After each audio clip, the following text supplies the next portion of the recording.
좋습니다. 도덕이 오는 것은 도덕질하고 죽이고 멸망시키는 것뿐이요. 내가 온 것은 양으로 생명을 얻게 하고 더 풍성히 얻게 하려는 것이다.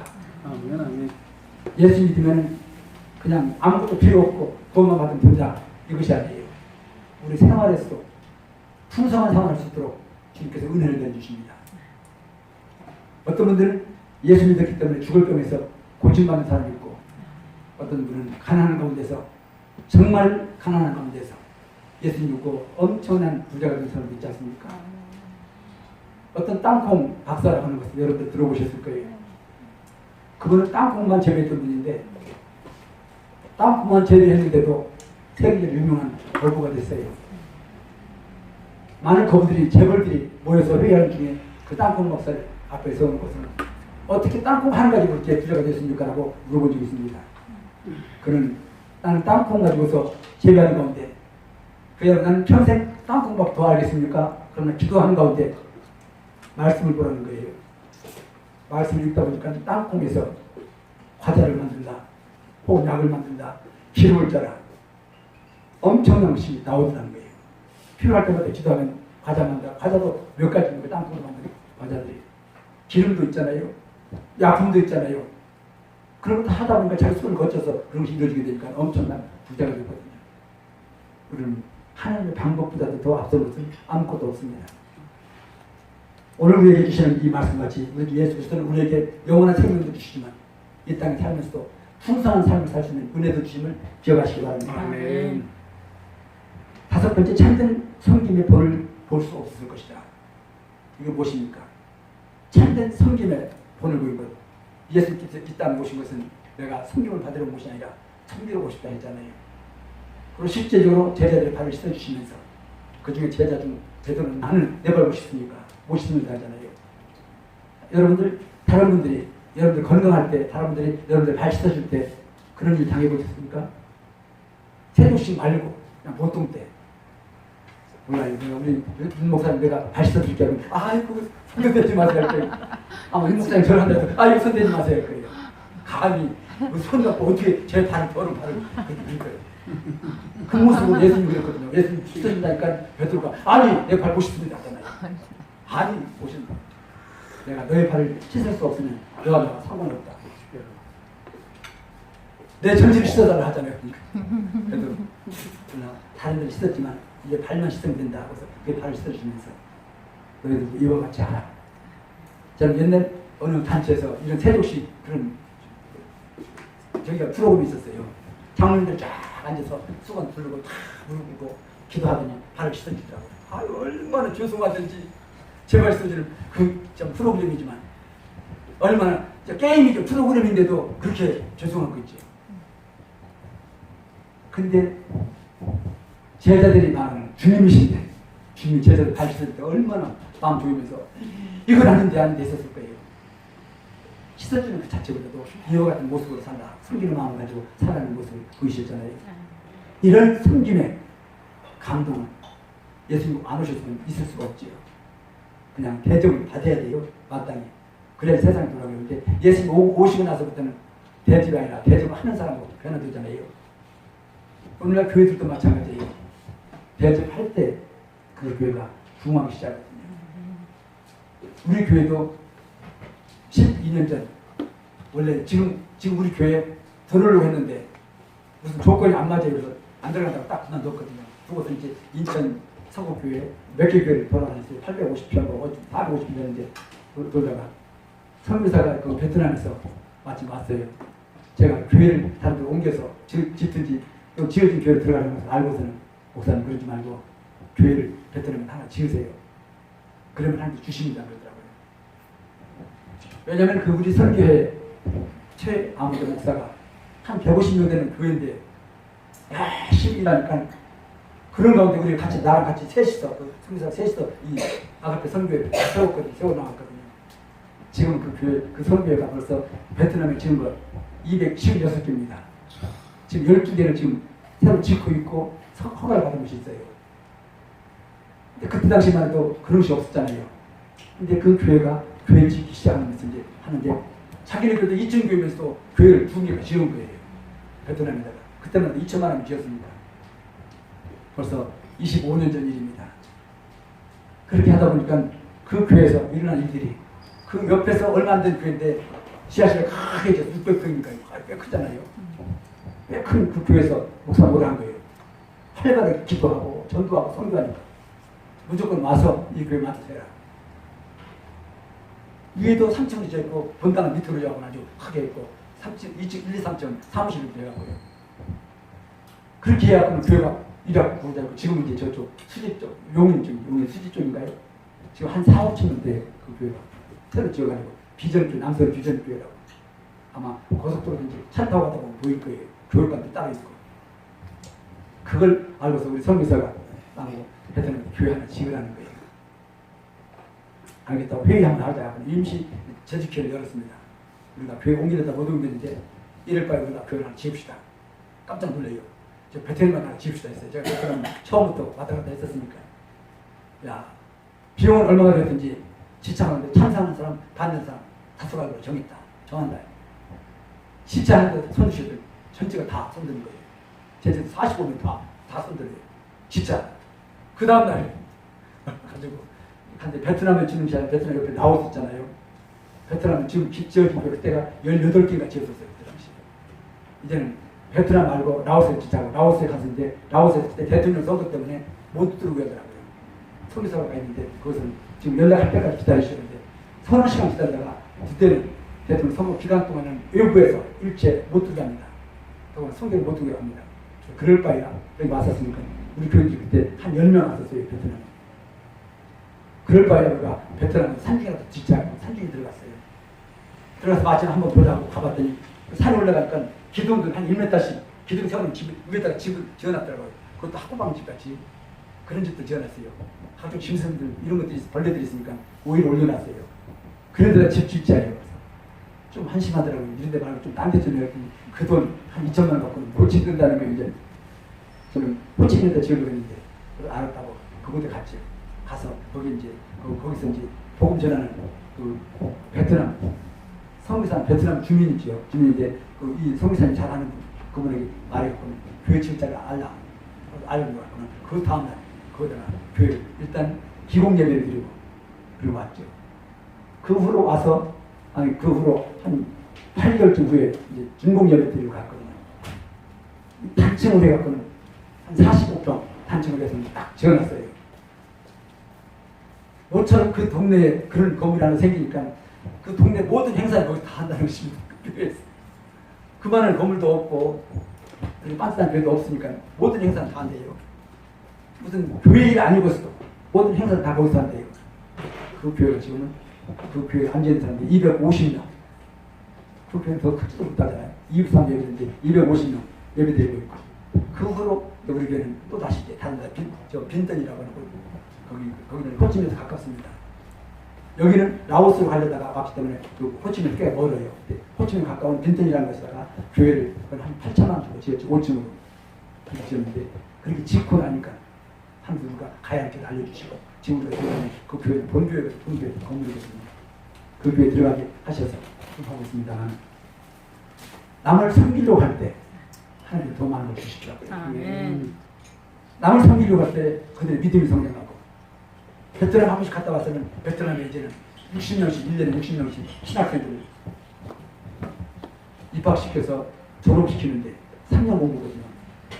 졸업시킬 때는 유급 학생들이 있어요. 한 7명, 8명씩 꼭 해마다 나와요. 그래서 한 52명, 53명만 졸업을 합니다. 지금 14회째, 지금 14회째 졸업을 시켜서 거기 졸업한 사람들 한 2년 후에 교회에서 뭐 하다가 2년 후에는 목사 안수해가게 해서 저는 이제 교회가 256개니까 그들 현지인들 전부 파송해서 교회에서 목표하고 하고 있거든요. 신학생이 부족한데 이제는 넉넉합니다. 한 교회에서 2명씩, 3명씩 일할 수 있도록 이렇게 했죠. 우리가 그냥 섬기만 받으려고 하는 것이 인간 본성이 있다만 옛날부터 사실상 섬기는 사람이 존중받게 되어 있거든요. 우리 기독교가 들어오기 전부터도 남을 섬기는 사람이 있었어요. 제가 최씨입니다. 최선은 기독교 씨인데 저 경주 최씨 여러분들 부자 경주 최씨 이야기 들어봤을 거예요. 그렇게 하면 300년 동안을 부자로 그 경주에서 아주 유명한 부자죠. 좀 알만한 사람들 알아요. 경주 최씨 하면 부자로서 300년을 이어왔다. 그 가문에 슬로건이 있어요. 심리 밖에는, 심리 안에 있는, 그 집을 중심으로 심리 안에 있는 모든 사람이, 굶은 사람 단 한 사람도 없도록 해라. 그것이 모토가 되어갖고는 어려운 사람들은 같이 찾아가서 도와주고, 그걸 일으키고, 병든 사람 있으면 고쳐주고, 여러 가지 모습으로 섬기고 하다 보니까 300년이라는 부를 누리면서, 지금도 물론 부를 남아 있습니다만, 지금 삼성이라는 것, 이병철 시대부터 지금 왔잖아요. 3대? 100년도 안 됐잖아요. 나라가 어떻든 간에 그들은 지금 어려움 당하고 있습니다. 더 키우고 가면 이제는 빌 게이츠처럼 남을 돕는 것으로. 빌 게이츠가 다른 사람들, 다른 나라에 도움 없이 1000조가 넘는데, 1000조가 넘는다니까 얼마나 많은 것을 돕고 있겠습니까? 우리나라 돈으로 1000조가 넘는다면 엄청나지요. 그런 사람들이 그 많은 재산을 가지고 조금만 키워가는 것은 남을 돕는 일에 사용한다는 것이고, 빌 게이츠는 그랬잖아요. 내 자손들에게 지금 나눠준 건 아주 작은 것이지만 500만 불 정도 이상은 안 준다는 거예요. 나머지 건 전부 사회 하나예요. 엄청난 재산입니다. 그 많은 재산을 사회 하나니까 남 주겠다는 거예요.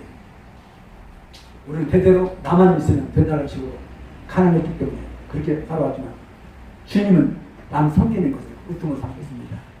사실상 지금 오신 것도 우리 인간들을 섬기기 위해서 오시잖아요. 그래서 많이 섬기시다가 끝까지 하셨잖아요.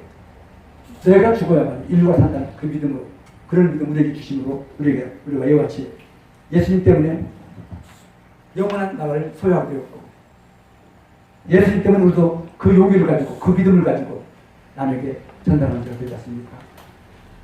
세상 유명한 사람들은 기독교인들, 얼마나 많은 기독교인들이 이 세계가 이렇게 되어오도록 헌신하면서 봉사해왔습니까? 우리는 섬김에 보내고 계신 예수님과 같이 예수님 세상에 오심으로 참으로 섬김이 무엇인지 우리가 알게 되었고, 섬김의 기쁨이 무엇인가를 알게 되었습니다.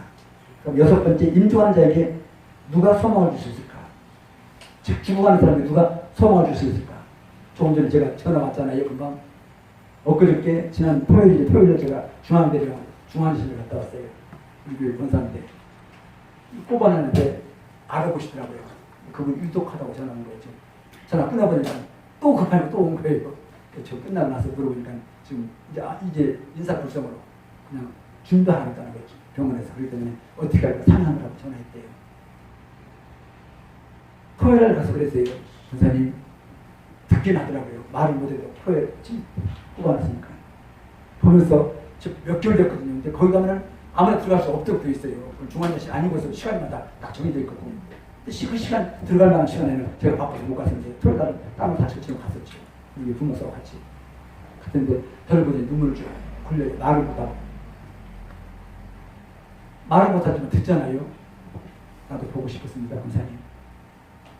집에 계신 지 한 6, 7년 됐지요. 몸이 아파서. 아들들 둘이 있는데 둘이 주는 그 돈 얼마 가지고. 그래도 교회 나오면 11조라고 내는 거예요. 아들들이 준 것에 11조라고. 그걸 자기는 기쁨으로 입고 운다고 하고 왔었거든요. 한 2달 전부터 몸이 아파서 이렇게 누워 계시더니 이제는 못 나오시는데 저도 보고 싶었어요, 사실. 연세는 76세 얼마 안 되었지만 몸이 안 좋아서 이렇게 오랫동안 있다 보니까 마지막 죽어가는 사람에게 어느 종교에서 소망을 줄 수 있습니까? 다른 종교에서는 줄 수가 없어요. 왜냐하면 우리나라는 불교가 전해진 지 1000년 넘었잖아요.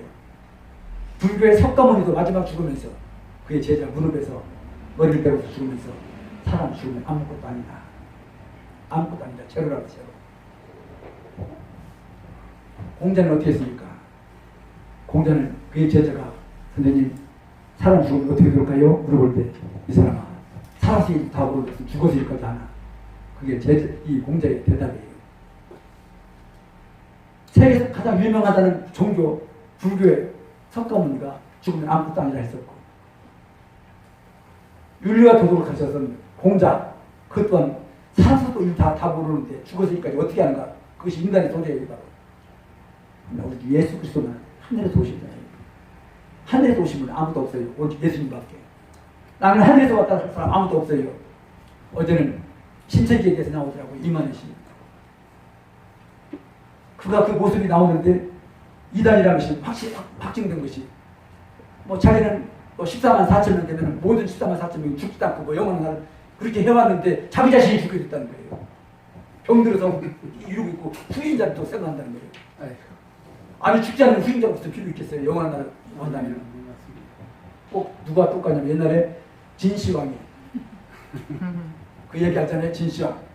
그가 살을 죽지 않는 약을 만든 사람이 있으니 내가 상금을 줄게. 이 땅 언제 얼마나 주세니까 그 약을 부여하는데 마침 어디서 살을 죽지 않는 약을 만들었다는 소식을 들었어요. 그 부하를 보냈습니다. 관리를 보내서 사오라 하니까 갔는데 며칠 안 돼서 왔어요. 상당히 멀기 때문에 지금 뭐 비행기 타거나 자동차도 아니기 때문에 한 2달 걸릴 것이다 했는데 금방 온 거예요. 아니 왜 그냥 왔는가? 그 약 맞는 사람 죽었대요. 그 약 맞는 사람 죽었대요. 그 약이 죽지 않는 약 맞는 사람입니까? 아니잖아요. 인간의 한계잖아요. 누가 마지막 죽어가는 사람이 소망을 줄 수 있을까요? 영혼을 소유하고 영혼을 줄 수 있는 그 종교라는 이상하잖아요. 저는 다른 종교와 비교하다는 자체도 이상한 기독교예요. 오직 주님만이 주실 수 있는 소망 아닙니까? 오직 우리 기독교만이, 오직 예수님 믿는 사람만이 영혼을 그들에게 줄 수 있기 때문에 우리는 그래서 오늘 만일 예수님이 오시지 않았다면 누가 어떤 일이 없었을까? 구원의 감격이 없었을 것이다. 그리고 신약 성경이 없었을 것이다. 그리고 오늘날 교회가 없었을 것이다. 아멘. 풍성한 생명의 공급이 없었을 것이다. 참된 숨김에 돈을 볼 수 없었을 것이다.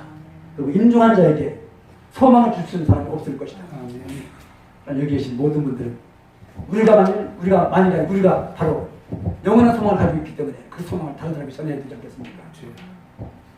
두 번째, 세상 과연 구세주를 대망하는가? 2페이지. 세상 과연 구세주를 대망하는가? 이건 구약 성경을 봐도 있잖아요. 언젠가 메시아가 올 것이라는 그 기다린 말입니다. 구세주가 오실 수밖에 없도록 이 세상은 되어 있어요.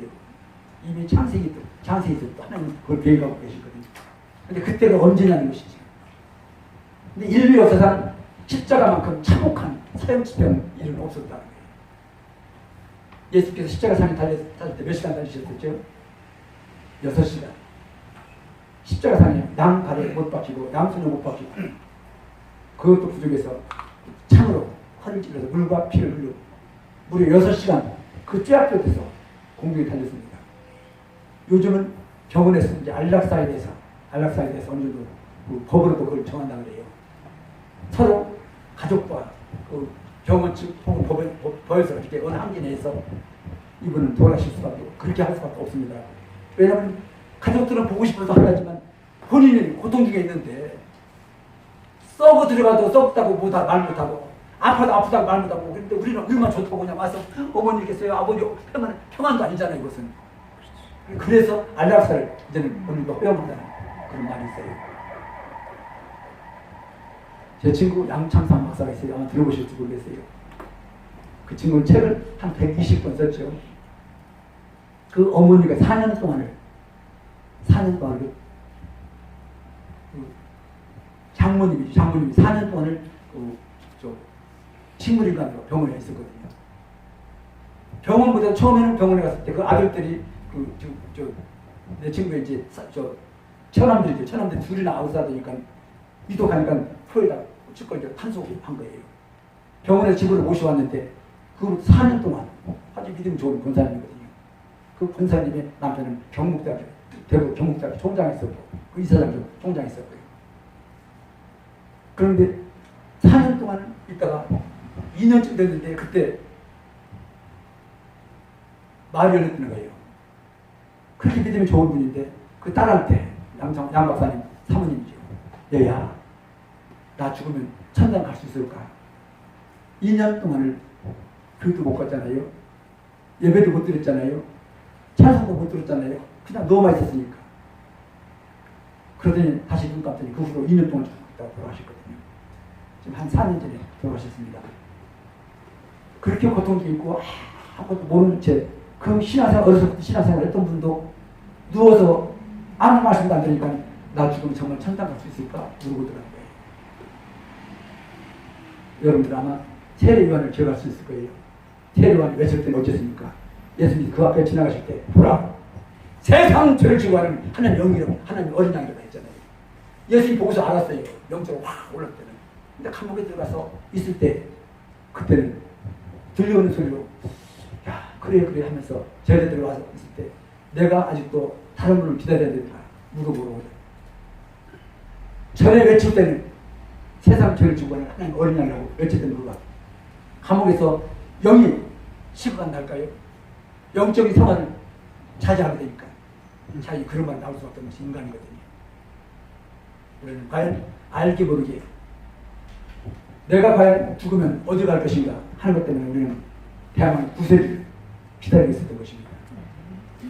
우리나라 중국의 역사를 보면 그냥 하나님이라고 하지 않고 하늘이라고만 기록되어 있어요. 하늘의 뜻이면 그러잖아요. 성화계도 보면 그러잖아요. 하늘에 순종하는 자는 복받고 하늘에 역행하는 자는 화받는다.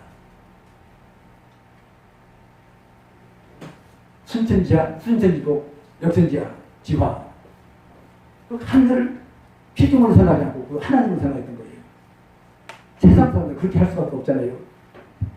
우리 믿는 사람들도 잘못하면 그렇게까지 생각할 수 있어요. 왜냐하면 하나님 영이시기 때문에. 모세가 하나님 봤다지만 하나님 어떤 모습을 보았을까요? 하나님 눈, 코, 입, 귀 있는 것을 봤을까요? 아니죠.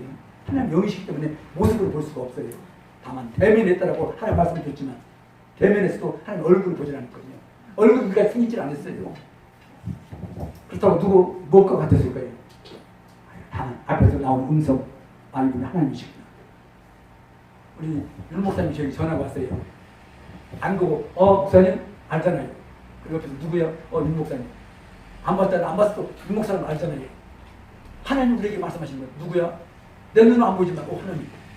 그 모습이에요. 바로. 우리는 인간들이 구약 성경에서도 바로 대망하고 있는 메시아. 특별히 우리는 이사야서를 보면 이사야서는 5복음서를 하잖아요. 4복음서인데 거기에 이사야까지 해서 5복음서로 이렇게 말하고 있는 분도 있어요. 신학자 중에서는. 복음 중에 하나라고. 왜냐하면 예수님 오시기 700년 전에 예수님 오실 일에 대해서 예수님 모습에 대해서 정확하게 썼거든요. 마치 보고 쓴 것처럼 문장이 약한 사람들은 그렇게 쓸 수 없을 정도로 보고 쓴 것처럼 아주 정확하게 썼잖아요. 여러분들 앞에 있는 그 페이퍼를 보면 이사야서에는 예수님 처음 탄생 이사야서 7장 14절에 그리고 십자가의 고난의 사역 이사야서 53장 5절에 또 이사야서 61장 1절 2절에서는 전생애가 성령을 충만하여 복음을 증거하실 이것을 예언하고 있고 또 이런 말씀들을 우리는 성경에 이미 창세기 때부터 창세기 3장 21절에 이 말씀을 요한복음 1장 39절에 기록되어 있습니다만 최초 인류가 범죄했었고 그들이 입은 나뭇잎 대신 가죽 옷을 입었던 거예요. 가죽을 입었다는 건 옷 입었다고만 생각하지 말고 이 가죽은 어떤 동물이 피를 흘렸기 때문에 입은 건 아니겠습니까? 대신해서 죽을 누군가가 필요했다는 것을 말씀하고 있는 것을 보여줍니다. 두 번째, 사상의 세계에서도 이 세상 사상의 세계에서도 대망하고 있는 것이 바로 인류를 구원할 자입니다. 서양 철학을 말한다면 플라톤을 우리가 말할 수 있을 거이다. 소크라테스 하면은 내가 우리가 생각나는 것이 내 자신을 알라 했었잖아요. 사실 소크라테스 전에 있었던 철학자들도 내 자신을 알라. 그것이 무엇보다도 먼저 알아야 할 것이다 이렇게 말했어요. 근데 그 뒤 이 플라톤은 인간의 마음은 동물원과 같다라고 했고 온갖 진술 같은 극렬한 성격이 내재하고 있음을 싫다는 그런 글을 그대로 표현하고 있습니다. 이런 부패하고 타락한 인간들은 자기 자신을 구원할 수 없으니 분명히 메시아가 와야 된다고 합니다. 그리고 그 뒤에 또 아리스토텔레스는 인간에게는 천사가 되고 싶어하는 고상한 마음도 있고 이성의 욕구가 있는가 하면 또 그 한쪽 편에서는 진승과 같은 정욕의 마음도 있다는 거예요. 네 배의 말을 한다면 인간은 천사를 하기에는 너무나도 추한 점이 있고 천사는 못하다는 것이지. 그리고 또 사람을 동물로 하기에는 너무나도 진승보다는 더 고상하다는 것이지. 바울에서는 아덴에서 에피큐라인과 스토아 철학자들 그곳에서 만나서 복음 전하잖아요. 아덴이라고 하는 데서. 아덴이 아테네잖아요. 아테네는 철학 도시입니다. 거기서 주님을 준다는데 그가 알고 있었던 철학 근데 이미 가말리엘 그 학자에게 배웠기 때문에 철학을 많이 알고 있었어요. 그들 같이 이야기하는데 그들 같이 이야기하면서 철학을 역시 확실히 그들이 전할 수 있는 그런 복음이 아니라는 것을 알게 되지 않습니까? 그런데 내가 앞으로는 오직 십자가만 전하겠다. 나를 보내신 예수 그리스도만 전하겠다. 그런 결심했습니다. 이와 같이 철학 세계에서도 사상 세계에서도 이 대망하고 있는 인간들의 모습은 바로 구세주라는 것. 또한 종교 세계에서도 마찬가지입니다. 성벽 없는 민족은 있어도 종교 없는 민족은 없다. 그렇지 않습니까? 인간에게는 종교성이 있습니다. 글도 모르는 흑인들, 야만인들까지도 어떤 신이라는 것을 그들은 만들려고 하고 있어요. 그래서 어떤 때는 몇백 년 된 고목나무를 그들 신으로 생각할 수도 있고, 어떤 때는 거창하게 그 빛나는 어떤 돌이 있으면 큰 산에 돌이 있으면 그걸 신으로 여기기도 하고, 어떤 때는 환하게 비치는 햇빛을 향해서 그들은 신이라고 이렇게 말했습니다. 저들이 신일, 우리의 신일 텐데 저들이 우리의 무엇인가를 참 바꾸실 것이다. 그런 대망하는 모습들이 있거든요. 파스칼은 그런 신학자이기도 하고 철학자이기도 하고 수학자고 과학자죠. 하나님을 찾지도 아니하고 하나님의 사랑도 못 받는 어리석고 불쌍한 인간이고 세종의 인간을 말하는데, 또 하나는 하나님을 이성적 방법으로 찾으나 만나지 못하는 지혜로우나 불행한 사람이 있고, 또 하나는 하나님을 사랑하고 하나님의 사랑을 받는 지혜로우면서도 행복한 인생입니다. 무엇입니까? 우리 기독교입니다. 하나님을 믿는 것이 얼마나 복인지 모릅니다. 교회에 나오면서 하나님을 하나님으로 인정하지 않고 마치 자기 하수인처럼만 생각하는 분들이 있어요. 교회 나오면 나 병 고쳐. 지금 병 고치고 의사 생각하는 분이 있어요. 교회 나오면 부자인데 돈 많이 가져다주는 그런 분들 알고 있어요. 교회 나오면 내 문제 해결돼. 그런 식으로 막 우리에게 오신 주님은 우리의 생명을 구원하시길 뿐만 아니라 물론 풍성하게 하신다 했으니까 그런 건 주셔야 그러나 너희 먼저 그의 나라와 그의 의를 구하라. 그래야만 이 모든 걸 도와신다고 하셨거든요. 물론 그런 믿음을 확실히 가지고 있어야 됩니다. 저는 사실 교회 개척했을 때 저 등촌동이라는 거 있어요. 강서구에 하이웨이 주유소 건너편이에요. 3층 건물인데 45평 조그마한 교회인데, 친구가 무역에 사는 그 건물 주인인데 무역에 사는 사람이 나가서 딴 데로 거기 비어 있으니까 그냥 와서 교회 개척에 알았어. 가서 갔죠. 가서 봤는데 그 동네 그 뒤에는 공장지대예요. 지금 이제 아파트 서 있습니다. 공장지대예요. 저는 집사 때 신임의 은사를 할까요? 병고치는 은사를 주님께서 주셨어요. 그래서 그냥 이 관절이 이제 무릎 교통사고로 무릎이 부서져 갖고는 평생 절뚝발을 지낸다. 기도하고 가시더니 그걸 다 고치시거든요. 물론 금방 고치는 건 아니지만, 또 당뇨로 다 죽어가는 고등학교 1학년 학생인데 그 아이도 서울대학병원에서 누워서 죽을 날을 기다리고 있었어요. 그 아버지가 대령 출신인데 저기 와서 최사장 내 아들은 어떡하지? 왜요? 저는 그때 결혼하기 전이죠. 일요일에서 죽게 됐는데 근데 그때 저희 딱 가서 기도하라는 거예요. 아유, 이 사장님 갑시다. 어디 제가 예수님을 알기 때문에 그분은 저에게 와서 가끔 이렇게 한 10여 년 차이 나는데 꼭 그런 얘기예요. 갑시다. 그럴까? 좋아해서 서울대학교에 갔어요. 딱 누워있는데 얼굴이 이렇게 사진같이 보여요. 이렇게 가운을 내리고 가운을